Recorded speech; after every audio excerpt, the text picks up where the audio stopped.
De volta com o tema do Agosto Lilás e a violência doméstica e familiar. Vamos continuar aqui conversando com o Dr. Fábio. Dr. Fábio, estávamos falando sobre os tipos de violência, sobre a violência psicológica que é praticada. O senhor estava começando a falar um comparativo aí entre estados, né? E o que é essa violência psicológica e que muitas vezes as mulheres nem entendem, nem percebem que estão passando por violência psicológica. Verdade. A violência psicológica é a forma mais invisível ou invisibilizada de violência, né? Primeiro porque nem as próprias mulheres muitas vezes entendem que estão num processo de agressão ou de violência, né? Elas compreendem a violência psicológica muitas vezes como algo positivo, né? O ciúme excessivo pode ser alguma coisa, alguma demonstração de amor.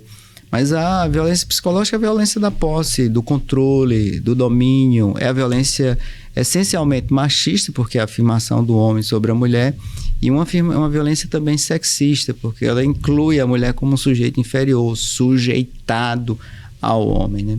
Então, essa violência da proibição da mulher de sair de casa, da proibição da mulher de trabalhar, da proibição da mulher de estudar, da proibição, né? Isso pode ser confundido com um cuidado ou um amor excessivo? Pode ser confundido com um cuidado, né? Ou, por exemplo, um caso que eu peguei, que a mulher traumatizada com isso, né? O companheiro dela negou a paternidade do filho. Nossa. Né? E ela disse, ele sabia que o filho era dele. E aí, como é que essa mulher... Ela, como é que, nesses relatos, como é que ela enxerga? Ela enxerga isso como uma violência? Não, foi todo um processo cultural que foi assim, uma mulher viveu com alguém, esse companheiro nega a paternidade e ela não tinha como sobreviver sem o suporte dele, já que ele negava ela, financeiramente, psicologicamente, numa situação, ela entregou o filho para adoção. E nem ele assumiu a criança, nem numa circunstância... Nem ele assumiu. Né? Então, quando essa mulher entrou na audiência, ela caiu em prantos. E a audiência nem ia ter. Ele nem estava presente. Né? Mas foi o que ela disse. Ele me obrigou a dar ao meu filho. Para a justiça, para que esse tipo de violência não chegue a se concretizar, não chegue a esse ponto, teria que existir um trabalho de educação, de fortalecimento dessa mulher. Ela já devia vir passando por outras violências psicológicas. Ela já devia, tempo, e nesse caso específico, claro, tinha a questão financeira que estava em jogo. Essa mulher era dependente dessa pessoa, né? E quando ela tem um filho com ele nega a paternidade e ela se vê sozinha, e ele ainda obriga ela a fazer, né? A doação do filho. O filho é adotado contra a vontade dela. No nosso painel Marias do Poder Judiciário, nós fizemos, como eu estava explicando, né? Fizemos levantamento dos formulários a partir da situação narrada pelas mulheres. A situação ela é muito mais complexa do que o judiciário tem. O judiciário, ele às vezes tem um episódio. Sim. Mas o que a mulher, ela narra muito mais completo. Ela vai narrar informações sobre a sua vida de violência. Né? Muitas vezes o que a gente pega é um episódio dessa situação de violência que é mais complexa. E Marias, então, traz essa história. Traz histórias. É um relatório detalhado da história ou das histórias de vulnerabilidade das mulheres do Rio Grande do Norte desde 2020. E levando em consideração que para essas mulheres chegarem até esse ponto de narrar essas histórias de vulnerabilidade, elas já passaram por muito mais, né? E deve ter um número muito grande também de outras mulheres que não chegam. Exato. Ter a coragem de fazer essa denúncia. A gente quer estimular que esses formulários sejam preenchidos, porque eles não são preenchidos ainda por todas as delegacias. Tem delegacias ainda que não preenchem esse formulário. Nas informações prestadas pelas próprias mulheres, uma das informações diz respeito à dependência econômica do homem. E a informação é interessante, porque no formulário a gente descobriu que 75% das mulheres não eram dependentes dos homens. Ou seja, elas se submetiam não por uma questão de dependência mesmo financeira ou econômica. Tá Era uma lá a dependência violência psicológica, tá lá, alguma coisa. E como é que o judiciário... que prendia essas mulheres, elas poderiam, né? Não era uma questão financeira que impedia de sair do relacionamento. Se elas me disseram que não eram dependentes, o que prendia essas mulheres? O que prendia? E é interessante, porque quando você compara o Sul e o Sudeste, a maior incidência de violência registrada no sistema da polícia é a violência psicológica. No Sul e Sudeste. No Sul e Sudeste. No Nordeste, não. A violência física. A física é a dependência econômica, talvez. A violência física é assim, incluída a violência física, incluída a ameaça, né, a violência física direta no corpo ou ameaça a esse corpo. Então, ainda é uma forma muito limitada de compreensão da violência. Porque a violência física é uma violência tardia. Extrema, que a gente imagina é o último ponto. É o último ponto. E nesses relatos, a gente ainda do Marias, né? Eu não tenho os dados estatísticos especificamente disso, mas muitas mulheres relataram depressão, ou sinais de depressão. E a gente não tem esse cuidado, a gente não tem esse cuidado dessas mulheres que, né, que praticam atos, né, agressivos contra si próprios, as mulheres que sejam elas às vezes... Elas são as agressoras de si mesmas nesse caso. As lesões auto-infligidas. Às vezes as mulheres elas chegam em um grau tal de violência psicológica que elas se autolesionam. Elas se autolesionam. Então, preocupada inclusive com isso, a coordenação da mulher com a equipe da coordenação, a equipe mútua, nós criamos um protocolo, nós chamamos de protocolo de análise de situação de violência e de cuidado. Então, o protocolo de análise de violência é pelo seguinte, que quando a mulher, muitas vezes, ela vai na delegacia, a delegacia ela não tem, vamos dizer, suporte ou elementos, ou profissionais, ou equipes que identifiquem com facilidade a violência psicológica. Para que a delegacia, né, pudesse fazer essa identificação, teria que ter equipes multidisciplinares, e essas equipes profissional mais preparado, não é isso? Profissionais, equipes específicas. E como não tem, e o ITEP seria esse local de fazer essas perícias, mas o ITEP também não pode fazer todas as perícias. A quantidade de mulheres que procuram e que praticamente todas as mulheres elas vivenciam situações de violência psicológica.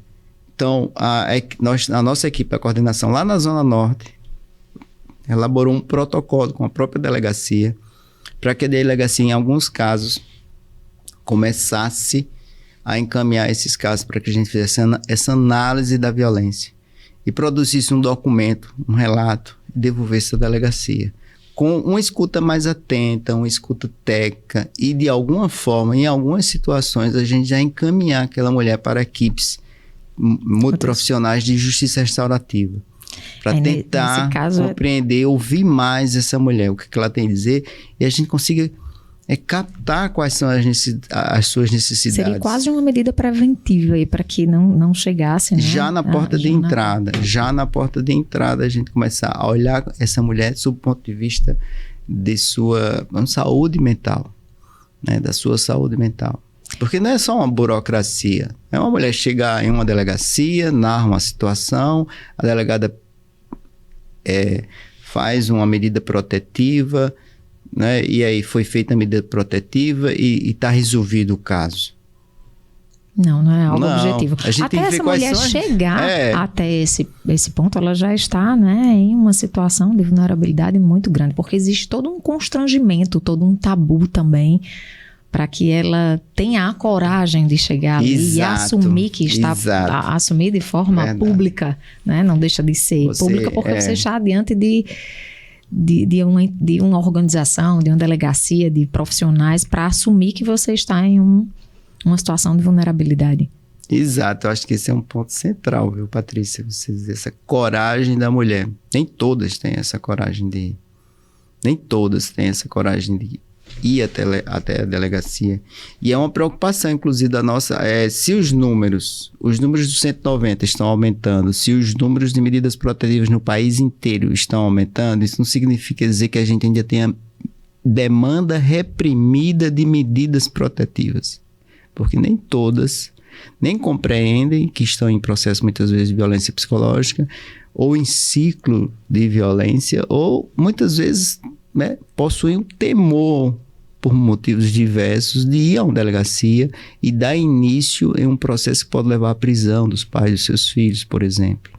Então, essas questões, né, que são questões também culturais e decorrem de complexos processos que o país tem vivenciado, fez com que o tribunal desenvolvesse um projeto que nós chamamos, um projeto ainda está associado à plataforma Marias também, né? A gente está esse projeto deve ser lançado em breve pela presidência, que é o protocolamento direto de medida protetiva, aqui em Natal, que é experimental. O protocolamento que o senhor fala direto é a própria mulher da sua casa, sem precisar ir na delegacia, tem que ir até o lugar. Ela ela entra no balcão virtual do Centro de Atenção à Vítima de Natal, que é um serviço que o tribunal inaugurou em várias comarcas do estado, e o próprio centro de atenção vai fazer a escuta atenta dessa mulher, vai seguir um protocolo de atendimento, vai preencher o formulário de risco, e aí, a partir dessa análise, considerar o caso, dependendo da situação, ele pode encaminhar a mulher, se assim for o desejo dela e ela compreender toda a situação, encaminhar o caso à polícia. Ou, dependendo da situação, se de fato ela não quiser ir à polícia, ela vai dar entrada dali mesmo. E a medida protetiva vai direto para o juiz. Então, eu acho que isso, eu defendo muito isso, né? Então, a gente está fazendo isso aqui em Natal, de forma experimental. E tem perspectiva para levar para os outros municípios? Sim, a gente está testando em Parelhas. Em Parelhas de forma física Parelhas, ainda. Doutor Fábio, tem alguma Porque a gente tem específica? Um centro de atenção à vítima em Parelhas. O prefeito de Parelhas, em parceria com o Tribunal de Justiça, forneceu a equipe, nós treinamos a equipe desde o ano passado. O Centro de Atenção à Vítima de Parelhas está funcionando, teve mais de 100 atendimentos, é um negócio assim que eu fico muito entusiasmado. Que bacana. O juiz Silmar está lá super entusiasmado com o centro, a gente tem uma salinha, né, tem um espaço de acolhimento. Então, o que é o centro preparada para ouvir essas mulheres? Preparada para isso, ouvir. E aí, nesse caso, o Centro de Atenção à Vítima, ele não é um centro específico para as mulheres. É para as vítimas de violência. Vítimas de violência, qualquer que seja a vítima. E o centro é um centro de referência. São centros de referência que aqui nós chamamos de espaço acolher. Esses espaços de acolhimento, eles se destinam a vítimas. É interessante isso, porque vítimas que têm um processo ou que não tenham um processo correndo já. Ou que não tenham processo. Ele chega lá no centro. Foi vítima, quer informação, ou teve alguém vítima, ele vai num centro de referência dentro do próprio Poder Judiciário e nós fazemos o atendimento. O atendimento é dar informações que essa pessoa quer. Então, já tem dados de resolução, dados de avaliação desses atendimentos? Já temos dados de atendimentos no estado inteiro. Isso são os dados positivos. Nós só estamos começando. E agora, né, além dos atendimentos, nós fazemos acolhimento de vítimas. Os acolhimentos de vítimas é justamente ouvir essas vítimas, entender as necessidades, quais são as suas necessidades para que a gente pense nas suas reparações, né? O que que essa vítima está pedindo, né? O que ela vem para o judiciário. Muitas vezes ela vem, e pesquisas também sugerem que as mulheres não querem a prisão dos seus agressores. Nem todas as mulheres querem prisões de seus agressores. Elas querem cessação da violência, que é outra coisa. Sim. Você pode ter cessação de violência, e muitas vezes as mulheres que estão já com... Porque você tem que compreender a violência, as violências que são relacionadas às questões de afeto, ou violências que são relacionadas a questões familiares. E dentro das questões de afeto, os relacionamentos que estão em continuidade, ou os relacionamentos que estão findos, né? Então, são variados aspectos. Algumas mulheres estão em relacionamentos em continuidade e elas não querem terminar seus relacionamentos. E aí, existe alguma política voltada, então para os maridos, para esses companheiros? Exato. Nós temos essas políticas e nós precisamos de explorar e desenvolver mais essas políticas, as políticas do grupos reflexivos, porque não dá para combater, enfrentar só enxugar o gelo, as só questões de violência, né? Só trabalhando de um lado. Só trabalhando de um lado e sem ter a participação dos homens. Então, a participação dos homens, a fala desses homens. Como fazer isso? É um desafio. Então, nós temos práticas de justiça, de grupos reflexivos com homens. Eu acredito que nós devemos estimular e ampliar mais esses grupos reflexivos e os centros de atenção que eles estão espalhados agora. Eles se somam às equipes multidisciplinares da coordenação da mulher. Então, a coordenação da mulher ela também tem equipes em Mossoró, em Pau dos Ferros, nas comarcas que são polo, né? Mas nós temos em outras comarcas centros de atenção, centros de referência, que também funcionam de suporte para as mulheres. Né? Como eu disse, em Parelhas, em São Gonçalo, em Macaíba, em Santo Antônio. Comarcas que nós não temos como colocar, vamos dizer, equipes multidisciplinares só para as mulheres. A gente amplia, né? Para todas as vítimas. E não são apenas vítimas de atos infracionais, vítimas de crimes, mas vítimas de atos infracionais, ou seja, de fatos praticados por adolescentes. O senhor falou aqui que é um centro estadual. E o senhor a gente teria como medir ou dizer dentro do estado se existem regiões que têm o maior número de violências praticadas e que tipo de violência? Existe esse diagnóstico aqui no estado, por exemplo? Vai depender aí de qual, vamos dizer, critério você vai utilizar, né? A gente, por exemplo, eu utilizando o critério das medidas protetivas é um critério importante para entender a situação de violência e proporcionalmente é Pau dos Ferros. A cidade de Pau dos Ferros. Proporcionalmente. Que tem o maior número de medidas protetivas. Mas então tem o maior número de violência também. Se você tem maior quantidade de mulheres pedindo medidas protetivas, e normalmente essas medidas protetivas elas estão atreladas, nesse caso, nosso modelo é o modelo centralizado na delegacia, estão centralizadas a um crime. E essas mulheres estão precisando de maior ajuda. Nas medidas protetivas, elas são situações de urgência. Em 80% no estado do Rio Grande do Norte, as medidas são deferidas. As medidas que são pedidas são deferidas. Né? Então, proporcionalmente falando, claro, em número absolutos, né? O número absoluto é Natal, a cidade que tem maior. Teria Mossoró, teria outras cidades com maior número. Mas em números relativos, considerando apenas a proporção da quantidade de medidas mais a população, é Pau dos Ferros e depois vem Parnamirim. E isso é preocupante, é muito preocupante porque você vai pegar, por exemplo, uma reforma legislativa, naquilo que a gente estava dizendo de desregulamentação que aconteceu recente por conta de políticas de governo, do sistema de proteção. Né? Uma lei encaminhou para as varas com competência de violência doméstica todos os crimes em que conste como vítima criança ou adolescente. Criança e adolescente também para a vara de violência doméstica. Isso existe a vara específica de criança e adolescente. Mas as varas específicas de criança e adolescente, elas apuram os atos infracionais praticados por adolescentes e crianças. Mas o que eu estou falando aqui é todo o processo que existe, que conste como vítima uma criança ou um adolescente, a competência passou a ser da violência doméstica. Aqui em Natal, como nós temos 3 varas, a gente consegue administrar melhor.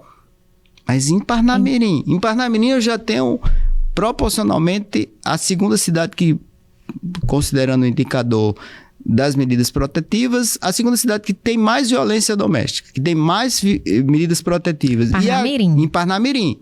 Ela é bem semelhante à quantidade à de Pau dos Ferros. Mas, além disso, eles estão processando também os crimes praticados por adultos, por homens, ou por mulheres, mas na maioria dos casos por homens, contra... E a maior parte desses crimes praticados contra crianças e adolescentes são crimes sexuais. Eu teria que ver as estatísticas, dados, mas eu não vou dizer a maioria, mas os mais significativos são os crimes sexuais, mas em Natal nós temos uma vara específica que tem competência para isso, mas em Parnamirim não existe. Em Parnamirim não existe. Então, um roubo contra uma criança vai para uma vara de violência doméstica. E daqui a pouco, né, se a gente não tomar nenhuma iniciativa, daqui a pouco essas varas elas não vão estar mais protegendo as mulheres. Eu sei que existe uma pauta de prioridade, de processamento dessas questões, mas a gente tem que analisar o contexto da violência de gênero que ela está crescendo, ela está aumentando. Eu não posso, vamos dizer, desregulamentar as estruturas de proteção da mulher que já são frágeis. Já são frágeis, né? E aí isso é uma forma de desregulamentar, porque eu pego o que antes era juizado exclusivo para as mulheres, esses juizados já não estão ali exclusivos para as mulheres, eles estão para as crianças. Eu sei que são importantes, são pautas prioritárias também. Mas a gente tem que analisar os fatores reais de funcionamento das estruturas desses juizados. Isso tem sido problemático, principalmente em Parnamirim. Em Mossoró também, o juizado lá também está absorvendo isso. Mas é menos, porque a demanda já não é tão grande como Parnamirim. Parnamirim está crescendo muito. Em Natal a situação também é problemática, mas é menos, porque aqui a gente já tem uma vara com competência específica para os crimes sexuais, né? E eu tenho 3 juizados de violência doméstica, se consegue ainda administrar melhor a situação. E aí a gente entrou quando o senhor cita isso, a gente entra naquela discussão de aumenta o número de medidas protetivas, mas continua aumentando o número de violência praticada. Exato. Aí quais são os fatores? Por exemplo, se você imaginar a questão dos percentuais, né, os percentuais de aumento da violência de incitação ou de assédio sexual contra as mulheres, os números são assustadores em relação a 2021, os números de 2022, eles são muito elevados. Então, não dá para você esperar, a estrutura ela não consegue acompanhar essas... aí tem os fenômenos das redes sociais, tem outros fenômenos sociais. Todo mundo digital também, né? Exatamente. Então, em 2022, só para manter aqui essas estatísticas, todas as formas de violência, segundo o Anuário de Violência, todas as formas de violência contra a mulher tiveram percentuais de crescimento. O feminicídio foi 6%, 6,1% de feminicídio. E temos país. Uma lei. E temos uma lei. Feminicídio. Exatamente. As agressões de violência aumentaram 2,9%. O número 190 houve um aumento de 4%. Também pode-se dizer... Em relação... O número de 190 foi de 4%, mas o número de 190 em relação ao relato de violência doméstica no ano passado foi de 8,7%. Então, a gente pode até notar, veja, em relação ao percentual geral das denúncias feitas ao número 190, foi 4%, mas violência doméstica foi o dobro disso. É importante a gente... registros de assédio sexual, nós tivemos um aumento em um ano de 49,7%, um aumento de quase 50%. Quase 50%. Isso é muita coisa.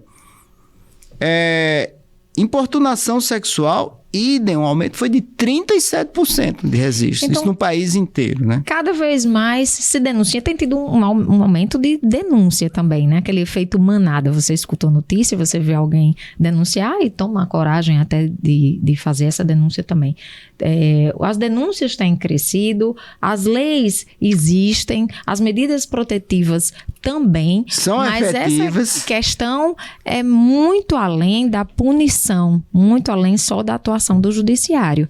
Exato. O que o senhor poderia trazer aqui? Não se resume ao judiciário, não se resume como às medidas protetivas. Como é que o Estado, como é que se pode avançar, então, nisso aí?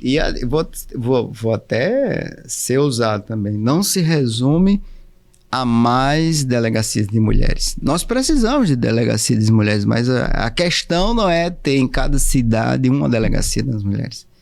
Talvez seja a gente ter cada delegacia com protocolos específicos e com capacidade de atender as mulheres. É um pouco diferente.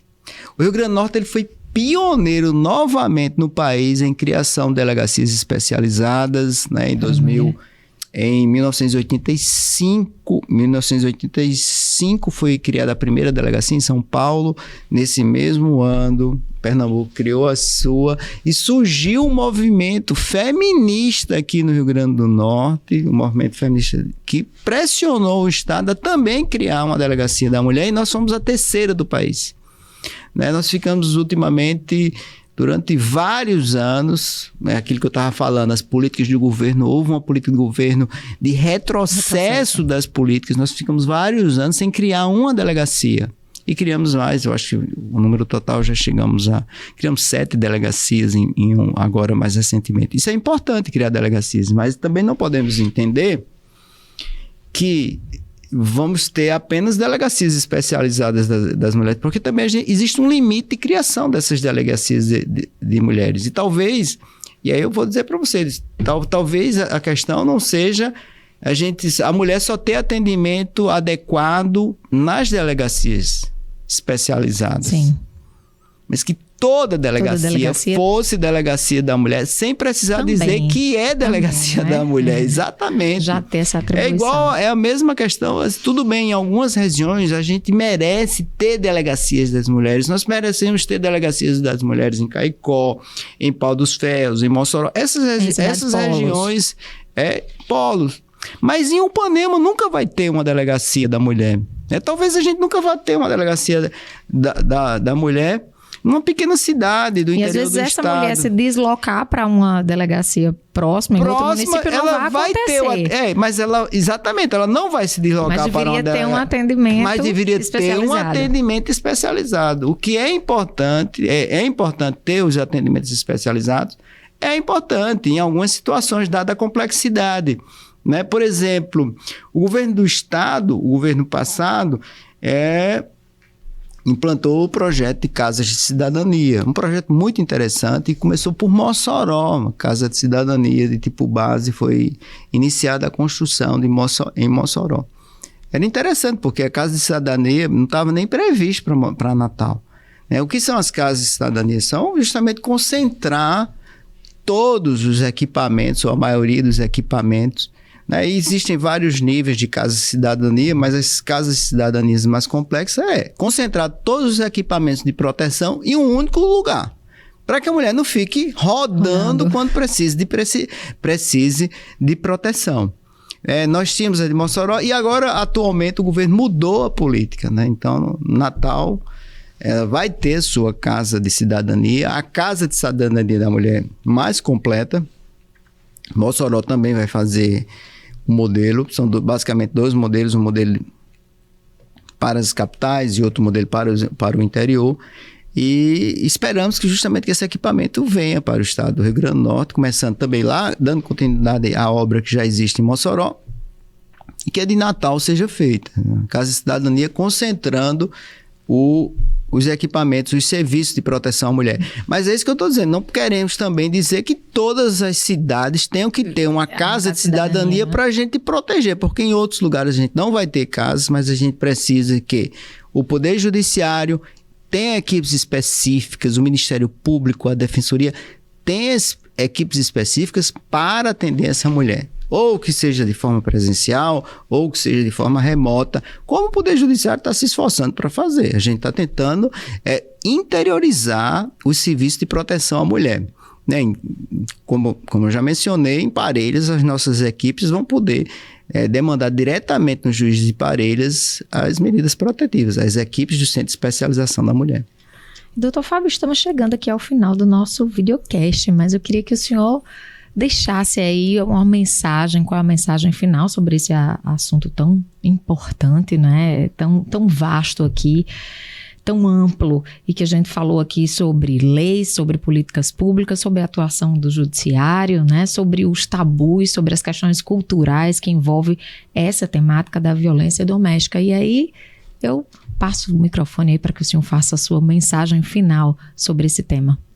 A mensagem final é uma mensagem de esforço, né? O esforço que vem sendo feito e combinação de várias agências, né? O Estado do Rio Grande do Norte reativou o Comitê de Enfrentamento e Violência, que estava desativado, né? Como eu disse, a gente desativamos vários equipamentos.